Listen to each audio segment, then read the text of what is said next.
I actually watched the debate at a debate watch party in Boston where I live with dozens of young people, and there were over 100 watch parties that took place like this, organized by Sunrise Movement.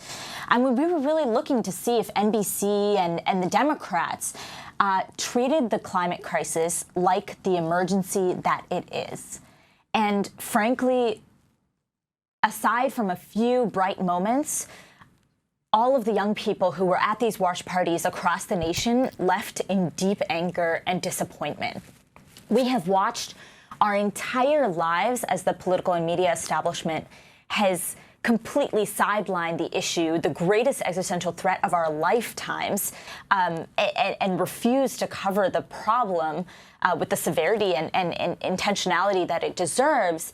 And we've been watching as Hurricane Maria claimed the lives of 3,000 Americans, as people in the West Coast have seen their land burn up in a matter of seconds, as Miami is threatened to go underwater and is experiencing severe storms every single year that worsen. So I think we were feeling, and during that time to see the DNC only devote 6 or 7 minutes of time and 3 sort of questions to the issue of climate was deeply disappointing and frustrating. And so I think we saw a few candidates come out and swinging on the issue of climate. Obviously, Jay Inslee, who, as they said, has made his entire campaign about the climate crisis issue. We've also seen Elizabeth Warren come out within the first couple of minutes talking about the investments that can be made in our country to lead the world globally in green tech and green infrastructure. We saw Julian Castro, we saw Beto O'Rourke, Cory Booker also made mention of the existential threat that climate change poses and talk about it through various forms.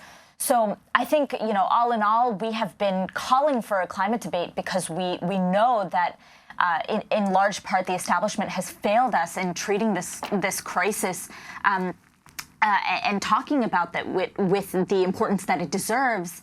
And we want to see a substantive debate on these issues, not just, high-level talking points and a media spectacle. Varshini, Sunrise Movement sat in Nancy Pelosi's office, the House Speaker. In fact, Alexandria Ocasio-Cortez, before she was actually seated as a Congress member, was protesting outside the soon-to-be House Speaker's office. And now you're protesting the DNC. What has been Tom Perez, the head of the DNC's response to this demand that Inslee made? It's not only that there hasn't been a climate-focused debate, but the DNC said any candidate who participated in a non-sanctioned debate around climate change would not be able to participate in any of the sanctioned debates. That's right. And I think that was the particularly inflammatory part of why thousands of people have voiced their opinions, have called on the DNC to revoke that position, and why there are dozens of young people sitting out in front of DNC headquarters who have actually been locked out of the building for days and will continue to sat in overnight and will continue to sit in through the second debate. But I think, the DNC has offered excuse after excuse after excuse, calling the climate crisis a single issue, saying that it's impractical, or, my favorite, which is that it is against the rules. But frankly, people in my generation couldn't care less about the rules when we are seeing our entire planet begin to burn up in front of us.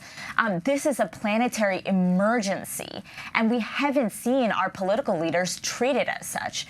So we're calling for a climate debate, and I think we've seen a multiracial, diverse coalition of people rise up in unison alongside us to call for one as well. And when it comes to a question of our collective survival, there is no such thing as single issue.